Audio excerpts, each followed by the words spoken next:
So tonight and tomorrow is Pesach Sheni. Okay, our minhag is not to say Tachnun. Pesach Sheni has a lot of meaning. It was a second chance to bring the Korban Pesach for those that were tameh and were far away, incapable of bringing the Korban Pesach. So it gave them another chance, Pesach Sheni, 1 month later, to be able to bring the Korban Pesach. Even though they couldn't do it then, they're given another opportunity. So that is a great lesson. Kadosh Baruch Hu gives us second chance.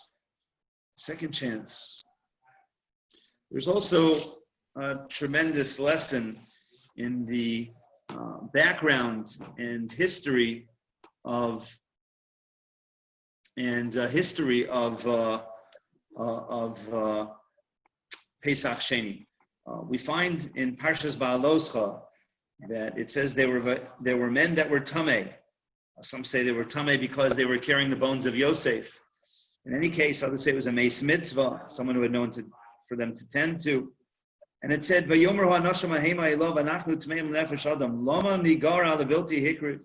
How can it be that we're going to lose out over here and that we're not going to be able to bring the Korban in our state of Tumah? Many lessons here. First of all, Sefornu indicates that they were relating, how can it be that we were doing a mitzvah and we're going to lose out? How can that be? How can it be that we're going to lose out from doing a mitzvah? So what emerges from this is that this entire mitzvah and possibility of having a second chance, and this mitzvah of Pesach Sheni is introduced through them because of their sentiment, their attitude, their love to want to do this. And in fact, they didn't end up really losing out because something so great came out of this. And sometimes what seems to be a loss, but hang out around the corner, there's something bigger. And their missing out was not really a missing out. It led to something much, much greater, the introduction of this mitzvah, Lidoros, for all generations. We also find a tremendous sensitivity here. When they were coming to Moshe saying, listen, how can we not offer the Korban Pesach? So this was expressing the fact they weren't looking to get out of it. They weren't looking for exemptions. They weren't looking for loopholes. They wanted to do it with all their heart. We find in the Gemara says that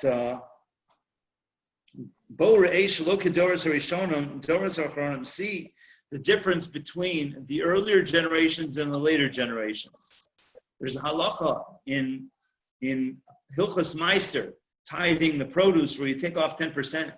So that Meiser only becomes obligated to be separated with a very unique halacha. It has to be taken through the doorway of the house or the doorway of the courtyard.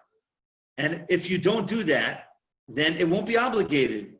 So the earlier generations made sure to bring it through the doorway. But the later generations, they went through the rooftops, through the windows. They were looking for loopholes. Was it legal? It was legal. Was it acceptable? It was acceptable. But take a look at the difference in attitude and sensitivity between the earlier generations and the later generations, the Gemara says. The earlier generations, they weren't looking to get out of anything. They were looking to obligate themselves. We similarly find that the Gemara of Avodah Zarah says that loss of love are in future times, so the Goyim are going to come to claim the reward.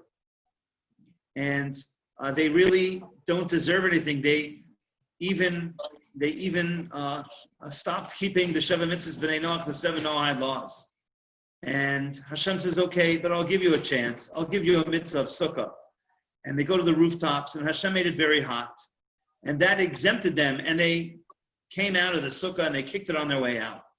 So the Gemara asks, What's the problem over here? They were exempt from the sukkah. This was reason to reject them. So Gemara says we're rejecting them because it's fine, it's acceptable that they were exempt, but you don't have to kick it on your way out.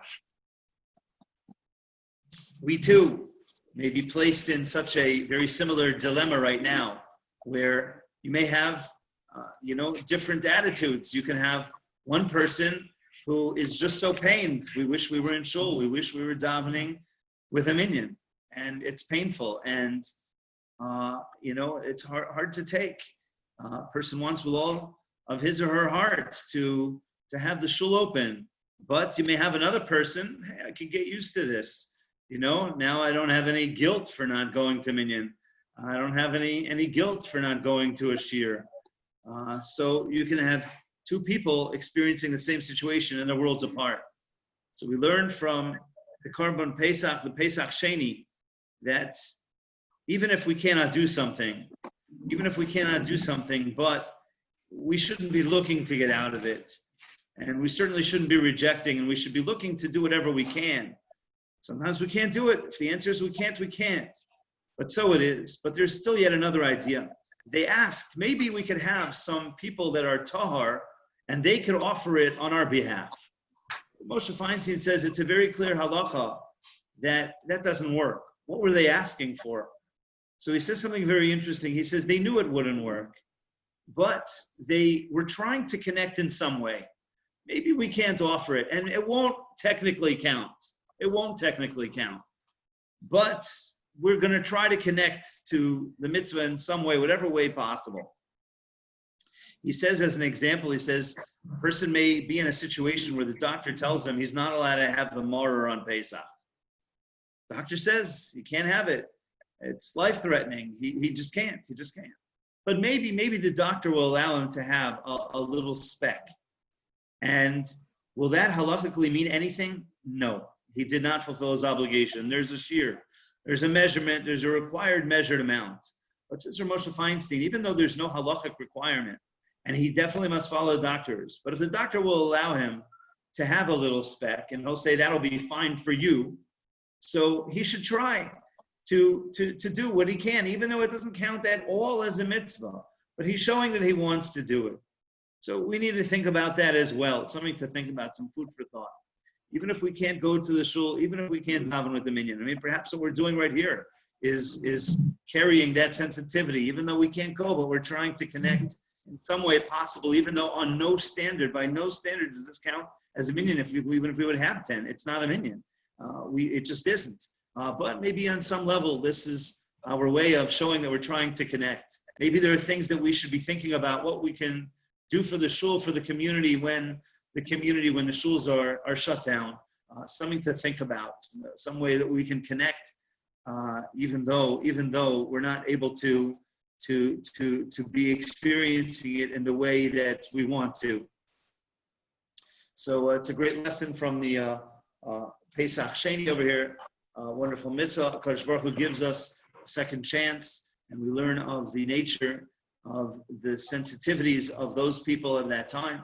Because they wanted to do it so badly, they got a bigger opportunity.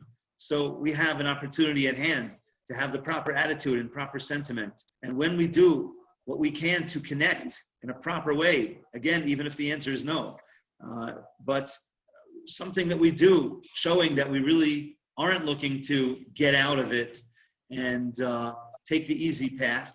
So some way we can do that, so HaKadosh Baruch Hu will open up windows of opportunity for something even bigger and something even better. May we be zocheh to it. Amen.